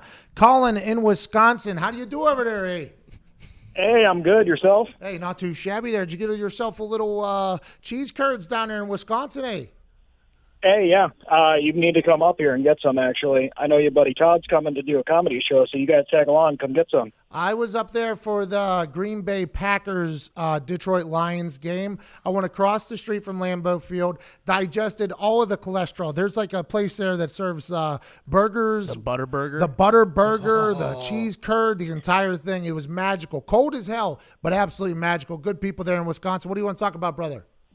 Hey, I just want to know what XFL player you think is possibly going to blow up on the scene. Some guy that has been around. My guy is Rashad Ross. I saw him in the AAF last year. 7 touchdowns. He looks awesome. And, I just want to know what you guys are thinking. I love that, Colin. I have no idea who Rashad Ross is. To be honest, I watched none of the AAFL because it was disgusting football, and none of the players got paid. So that was a colossal collapse of a business that was failed from the beginning because they had no structure, which is why I think the XFL does have a chance to succeed because they have real business structure. Oliver Luck, athletic director at West Virginia, got West Virginia into the Big 12. He's the Houston Dynamo. He was the president of them for a while, the World League. He's a business mind. Then you piece him together with old Vince McMahon. They're going to be in a good spot. I'm excited to see friend of the show, Dwayne Haskins, get out there and sling that. He might be Cardale Jones. Cardale Jones and Dwayne Haskins. Are they both in? No, Dwayne Haskins is the Redskins. Cardale Jones. Both Ohio State guys. Both. I met them at College Game Day, too. Cardale Jones, though, might throw the ball 95 yards. Easily. That's being serious. We threw the XFL ball out there on the field next to the methadone clinic right down the street here. And I was able to throw it like 60 yards, like from a standstill. I think Cardale Jones might be able to throw that thing 95 yards. Also, Marquette King, punter, formerly of the Raiders and the Broncos, is now punting for the Battle Hawks of St. Louis this weekend. He potentially comes right back into NFL prominence after this weekend. Did that happen to anyone in old XFL? Where they made it to NFL? Oh, yeah. He hate me. Had a run in the NFL. Carolina. Yeah, he went to Carolina. What's that? Rod Smart. Yeah. Mm-hmm. By the way, very smart. Tommy Gunn. Tommy Gunn. Tommy Maddox. Tommy Maddox ended up, I don't know if he won a Super Bowl. No. Well, he would. No, I don't know if he was the backup or not. I think I can't remember. To be Tommy honest. Maddox went from the XFL to the Pittsburgh Steelers and became like folklore legend in Pittsburgh. I think there's a chance. The AAFL did not do a great job of getting players into the NFL. And I talked about this the other day. It's like whenever when the Patriots cut a player, teams will pick them up. That's just how it goes, right? If the Patriots release a player, he does not clear waivers. He gets picked up by another team, even if you don't know who he is. If Bill Belichick thought he was okay enough to be on the team, if you're another NFL team, you're like, yep, we'll bring him in. It doesn't matter. Whenever you get cut from a team that's bad, normally you see those players clear waivers. They can go do whatever they want. The AAFL was that. Those players from that league, I think it had such a bad look. Just the optics of the AAFL, I don't think was anywhere near good. I think most people stayed away from any AFL player. I don't remember hearing anybody come out of there in my eyes. I'm also pretty sure Cardale Jones was either the backup or the third-string quarterback for the Chargers like a year and a half ago. So after he throws for like 27,000 yards this season, I'm assuming someone is going to sign him. Tommy Maddox, confirmed Super Bowl champion. He beat Matt Hasselbeck in Super Bowl XL. Come on, Nick. Not Mr. Hasselbeck. Friend of the show, Matt Hasselbeck never played in the XFL. Funny story. Who are you calling the game with on Sunday? What do you mean? The XFL game. Who's in the booth with you? Oh, I'm not in the sideline. booth. Yeah, I'm not in the booth. Come on, Fox. I'm on the sideline of Tom Hart and Joey Galloway. Okay, got it. It was just like the Boca Bowl, which many argued was the worst experience I've ever had on a microphone. But this weekend should be an absolute blast. It should be an absolute blast. I've been told that I can do a lot more things, and I'll be able to speak freely. It'll be good. It'll be a lot of fun. I'm sure it'll be a blast. The XFL is off to a hot start. Speaking of... I hated that Boca Bowl. I absolutely hated it. You weren't having fun. Oh, you walked 7 miles down on the sideline. It was raining. It was raining. You walked 7 miles. Couldn't do it. Asked for permission to speak. I mean, it was a... Nice hotel, though. Oh, we stayed in the dump. I completely forgot about that. I mean, that Poker Bowl was just this weekend will be very different. The XFL, by the way, has been nothing but professional with me, with everybody. I think they are doing. Oliver Luck is trying to do this in the exact right way, a first-class operation. I'm just hoping that it works. I'm hoping people love it. And to be honest, I think it's all going to revolve around sports gamblers really diving into this thing. It's a big weekend for them. I'd be guessing they're going to pull out all the stops for you guys. I doubt it. You would think. You would hope. Not for me. I think the football is going to be good, though. I do believe that the football is going to be good. They got some big names in there. They got some good players, and they got rules that are supposed to make it much better football. All right, speaking of good football, there's a family, the Kelsey family from Cincinnati, Ohio, that both brothers, Jason and Travis Kelsey, are legendary individuals as well as incredible football players. Both of them perennial Pro Bowlers. Now they're both world champions. When the Philadelphia Eagles won the Super Bowl 2 years ago, Jason Kelsey, who was dressed in a Mummers outfit. Mummers outfit, which I guess is a massive ordeal in Philadelphia, delivered a monologue about the Philadelphia Eagles team that is still talked about to this day. Ladies and gentlemen, Jason Kelsey's speech after winning the Super Bowl in Philadelphia. I'm going to take a second to talk to you about underdogs. Sounds good. I know Lane and Chris just talked about this, but I don't think that it's been beat home enough. Beat that thing. Howie Roseman, a few years ago, was relinquished of all control pretty much in this organization. Chip he was Kelly. put in the side. Hey! He was put in the side of the building where I didn't see him for over a year. 2 years ago, when they made a decision, he came out of there a different man. He came out of there with a purpose and a drive to make this possible. And I saw a different Howie Roseman, an underdog. Doug Peterson. When Doug Peterson was hired, he was rated as the worst coaching hire by a lot of freaking analysts out there in the media. This next part's my favorite. This past offseason, some clown named Mike Lombardi told him that he was the least qualified head coach in the NFL. Friend of the show, Mike Lombardi. You saw a driven Doug Peterson, a man who went for it on 4th and down. Went for it on 4th and down in the Super Bowl with the trick play. He wasn't playing just to go mediocre. No. He's playing for a Super Bowl. You're damn right. You're damn right, Jason. And it don't stop with him. Nope. It does not stop with him. Jason Peters was told he was too old. Didn't have it anymore. Before he got hurt, he was the best freaking tackle in the NFL. Jimmy was told he didn't have it. Stephen Wisniewski ain't good enough. Jason Kelsey's too small. Lane Johnson can't lay off the juice. Brandon Brooks Carson Wentz didn't go to a Division I school. Nick Foles don't got it. Mark Clement's too slow. LeGarrette Blount ain't got it anymore. Jay and John can't stay healthy. Roy Smith can't catch. Nelson Aguilar can't catch. Unlike Aguilar. Zach Ertz can't block. Brett Selleck's too old. Brandon Graham was drafted too high. What? Vinny Curry ain't got it. What? Mo Allen can't fit the scheme. What? Thomas can't fit the scheme. Nigel Bradley can't catch. Jalen Mills can't cover. Patrick Robinson can't cover. It's the whole team. That was a magical moment from the Super Bowl parade in Philadelphia. He's in front of what looks to be about 500,000 people up on a stage in a mummer's outfit. Obviously had hammered no less than 15 to 40 beers on the Super Bowl parade route. And he goes up there and cuts a legendary promo about the Philadelphia Eagles team. That's 2 years ago. Now fast forward.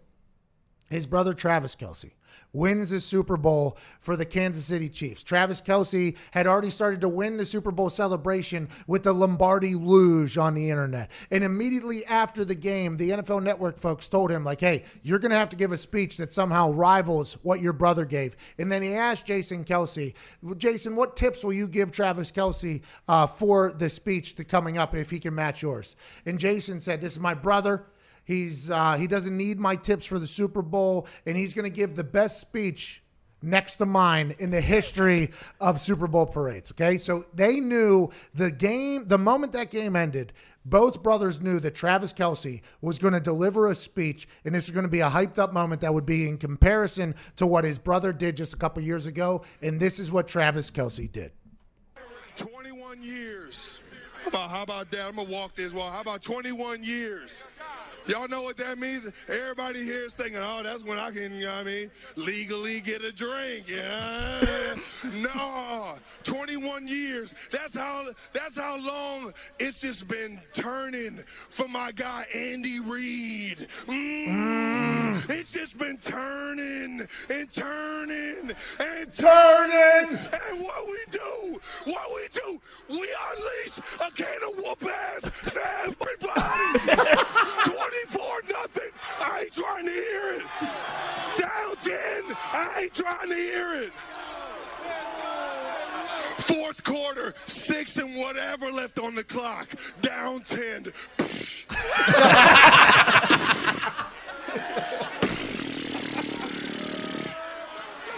We got Patrick Mahomes and Andy Reid, baby.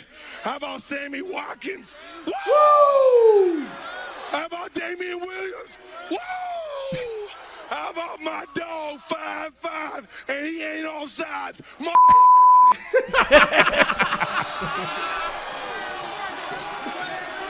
What's good?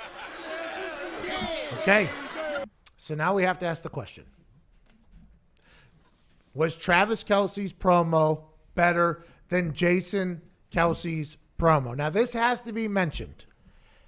Whenever you go out and do something that somebody's already done, you already have to live up to a high expectation. For instance, when I was going out to give the draft pick, we all knew what was going to happen, but there was other people that had cut promos in their draft picks before me, right? There's the David Akerses, the Reggie Wayne did a little bit. There was years past, people did this type of thing. So it's always hard to live up to the hype. If you had to bet or vote who had a better promo, Travis or Jason. Now, granted, Travis took a shot at somebody. Travis had both a Ric Flair woo, a Stone Cold Steve Austin. He had everything in his speech as well. Had a lot of energy, was obviously at the same level of intoxication as his brother. Who are you voting was better? Nick Maroto, I'll go to you first. I'm going to vote Jason, and solely because I would expect this from Travis. We know him as a personality. He's loud. He's outgoing. I didn't know Jason Kelsey well enough to expect that from him. Okay, Ty? It's got to be Jason Kelsey. I mean, shooting an absolute rocket launcher at Mike Lombardi during it, and then naming all 53 guys on the roster. You can't beat that. Zito, Cuban Z. I'm going to go Jason for the outfit. Okay, I do think that is something that needs to be taken into account, Foxy. Also Jason because of the outfit. Okay, and Gumpy. I'm Jason because he said 4th and down and doubled down on it. He heard that it was wrong and was like, no. I would like to give credit to Travis Kelsey, though, because he stepped into a terrible, terrible situation having to live up to what his brother did a couple years ago when nobody had done what Jason Kelsey had done. So he was a trailblazer. This is the first time something like this really was able to captivate the internet. So Travis Kelsey was walking into a buzzsaw regardless. And by the way, to be that intoxicated in that situation, I think Travis did a hell of a job. Honestly, and he dropped a mother... in the middle of Kansas City, Missouri, which also happened to have a high-speed chase happen at the beginning.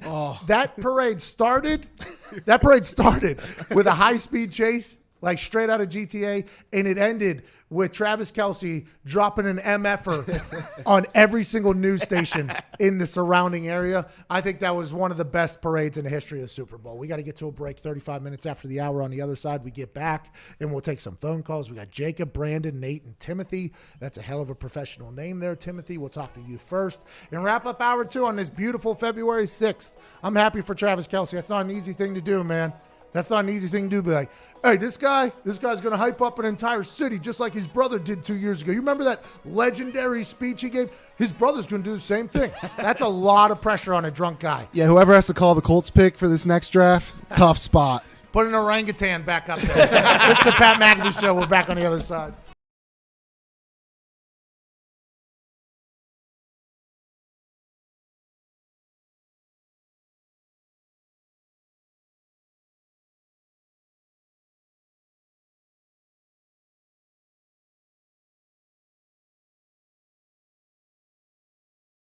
People are freeing themselves from their wireless contracts. It's a movement towards something simple. Get truly unlimited data on a 5G ready network for just $45 a month with no contract ever. Simple Mobile. Out with the old, in with the simple.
Apple, apple, secco.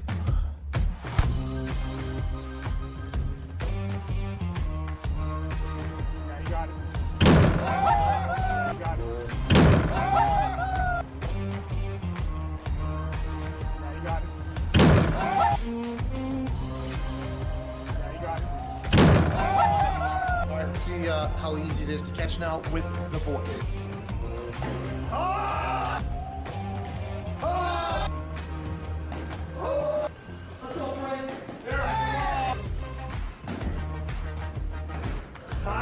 Lay down low.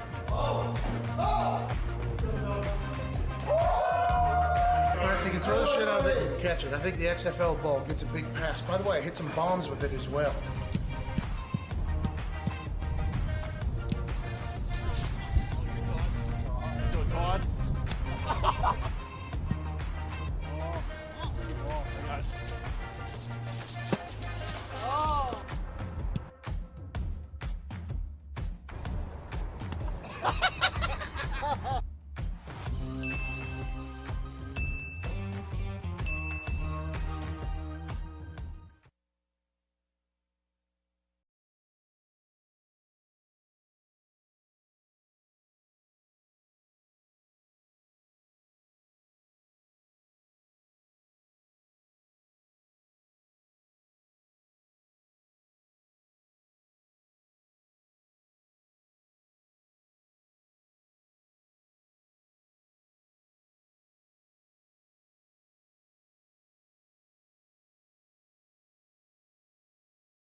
Here, 41 minutes after hour 2 began here on this beautiful Thursday, February 6th.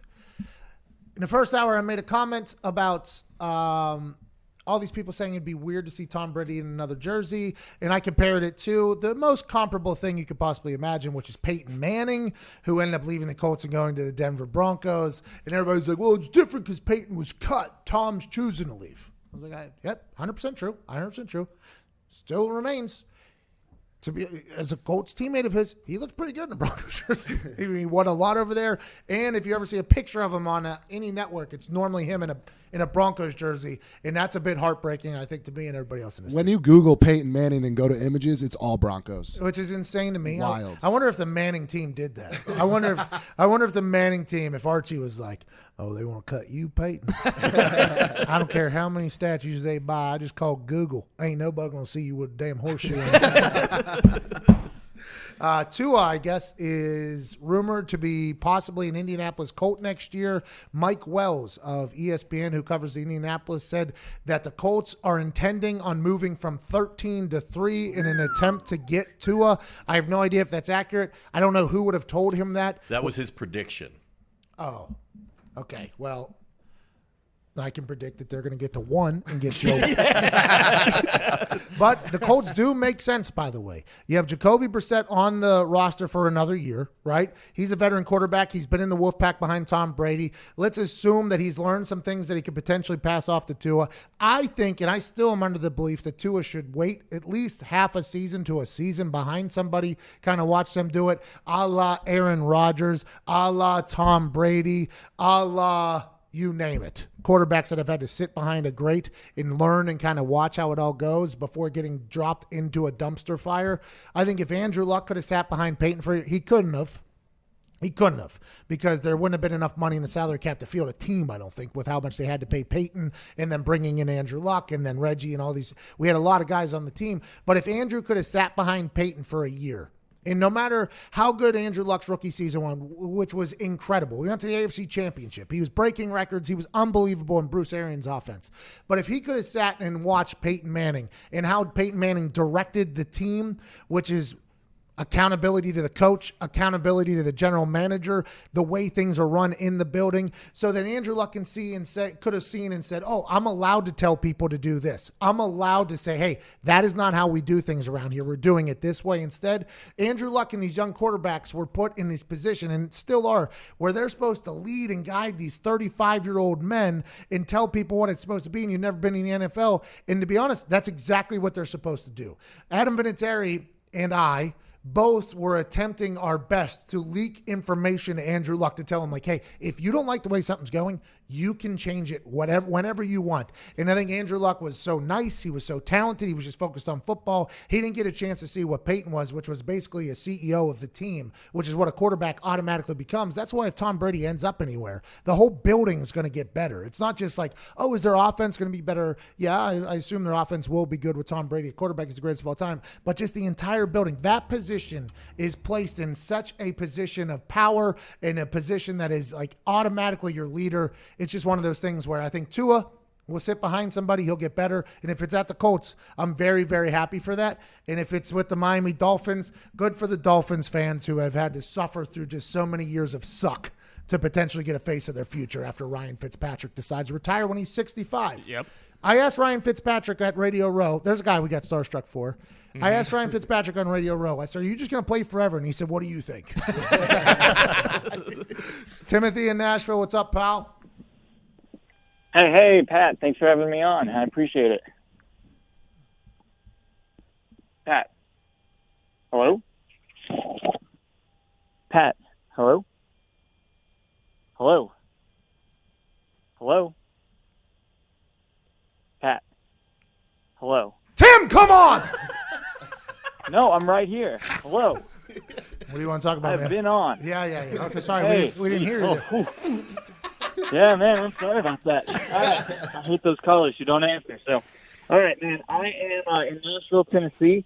I want to talk about a team that doesn't get talked about enough unless they're doing something to another team, which is the Tennessee Titans. Now, a rumor was circulating around. It was posted on the Nashville Post by Michael Gallagher that Tom Brady and his son we're looking at a high school, NBA Montgomery Bell Academy in Nashville. Now, the agent for Tom, Kelly Dean, shot it down. The school said, nah, he wasn't there. He wasn't checking it out. That sounds like a cover-up to me. I personally think Tennessee is going to be the perfect home for Tom Brady and the Tennessee Titans, for Derek King, the GOAT, Tom Brady, to take it to the Super Bowl and win it all next year and take a Tier 2 team of Tennessee Titans to a Tier 1 team and win it all. I respect what you just said there, Timothy. Let me tell you why I'm not 100% sure. There's 28 free agents on that Tennessee Titans team. You got to pay Derrick Henry. You have to pay Derrick Henry. Like King Derrick Henry has to get paid. Tom is obviously seeking a great payday. So if you're planning on taking the same exact team that you had this past year to the playoffs and to the run, you're going to have to pay a lot of people. Is it the perfect fit? I think him and Vrabel's relationship is good. They have a great offensive line. They have a good running back. He has some weapons. That young A.J. Brown is an incredible wide receiver.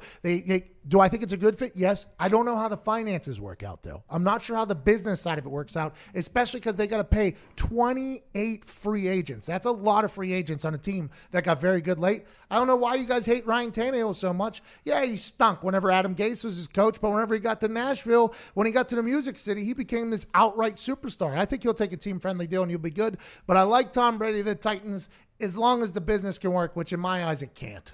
Yeah, and does he really see that as like a preferable place in terms of like we could win here? I could win there now as opposed to New England. If he goes anywhere in the AFC, he knows that there's Patrick Mahomes, Lamar Jackson. Right.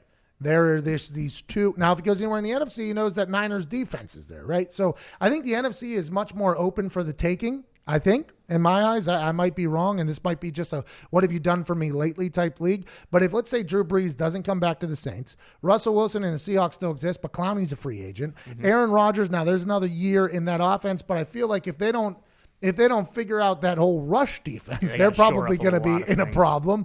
And I think the NFC is much more wide open if he was to go anywhere. But if he goes to the AFC, the Titans work, but business-wise, I don't know how they figure it out, Timothy. And if you have, Timothy, by the way, if you're an Uber driver or something like that and you pick up like Tom or his kid or anything like that, we would like you to call back in and let us know. By the way, get right to it, Tim. You know, Nate in Idaho, what's up, pal? Hey, how's it going, buddy? Big fan of you. I'm a big fan of yours, too. too. We don't have enough time for the... Sorry, go ahead. We don't have enough time, Nate. Are you there? Nate, we don't have enough right. time. So I had two different things. I have a story, and then I had a question afterwards, but you don't have very much time. So story is a buddy of mine. We're watching the playoff game against the Niners and the Vikings. And at that time, they were still looking for their coach. They were either going to go with Saleh or they were going to go with the offensive coordinator for the Vikings. And he looks over at me, and he's like, I think whoever wins this is probably going to be the coach of the Browns. And I look over at him like, hey, man, the Browns are the Browns. It's going to be whoever loses. And lo and behold, that same exact week, they hired the offensive coordinator of the Vikings, and the Browns being the Browns, I don't think they're going to go anywhere next year. It wasn't terrible, Nate. I always hit myself with a hammer, but it wasn't terrible because it wasn't. You're 100% right. We all, whenever the Vikings played the Niners, we're like, okay, here we are, the audition process for who's going to be the Browns head coach. And then immediately after Stefanski loses with the Vikings, he's announced as a Browns head coach, which is very much a, oh my God, the Browns make the same decision. But I mean, I didn't hit myself with a hammer like Dylan from Indiana, but I did appreciate your side there. What's next? I'm done with it. Nate, I can't do it anymore. That wasn't a bad. He said funny story, though. Anytime you lead off. Maybe just stick with the question. No, but anytime you lead off with it's a funny story, you're in trouble. And if you're saying you don't have time, don't say it 3 times. Because we already ran out of more time that you're saying we don't have, pal. Any news that we didn't get to in the first hour, Nick, that we should get to? I didn't mind that call, by the way. I mean, he took a trip back like a month and a half. But I didn't mind it. He's probably been waiting to get on. I respect it. Nick, any news? We haven't actually addressed Mark D'Antonio stepping down from Michigan State.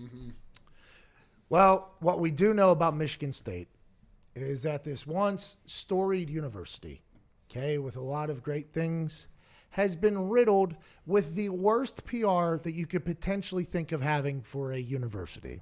We have a kid who is potentially Michigan State's greatest export, Evan Fox, here working at the office, who absolutely loves Michigan State. I mean, Correct. I've never seen a human love a university, especially one that has done the despicable things that this university has done, as much as Evan Fox does. And if we're in public and somebody says, go green, Go white. Oh, come on. and that statement right there takes on even more meaning with what is coming out about Michigan State.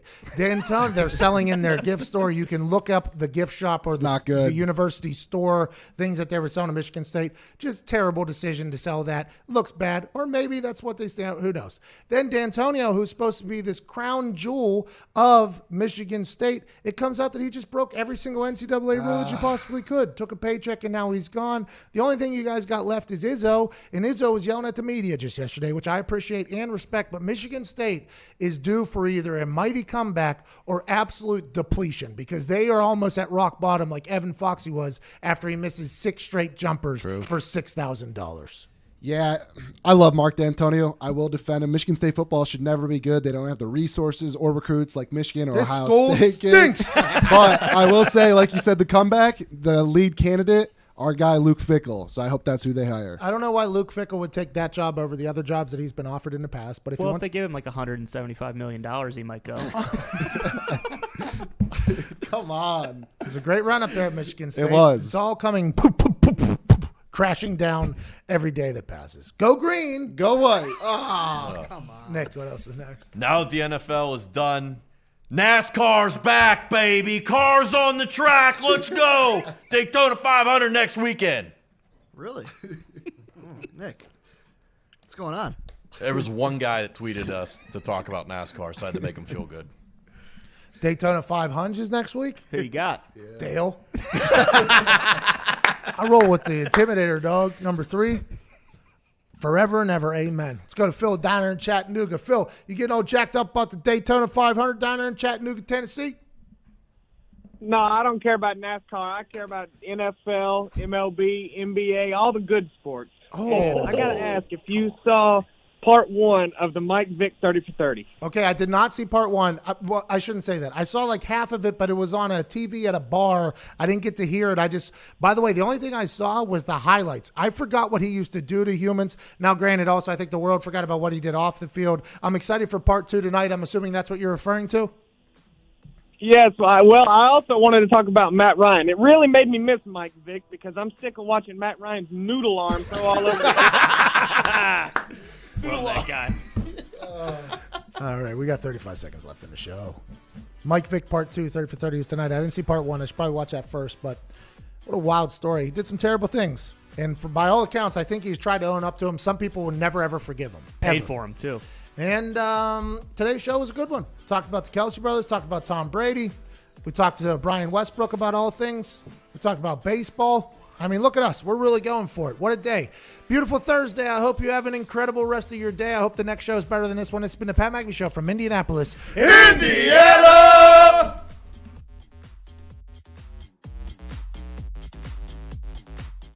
At Simple Mobile, you get the no contract advantage. Unlimited talk, text, and data now for $30 a month. Now on a 5G-ready network with no activation fees ever. No confusion, no complexity, no frustration, and no contract. Ever, ever, ever. Now get unlimited talk, text, and data for $30 a month. And now 5G ready. It's our best deal ever. Buy yours now at nationwide retailers or at Simple Mobile dealers. Learn more at simplemobile.com. Simple Mobile, out with the old, in with the simple.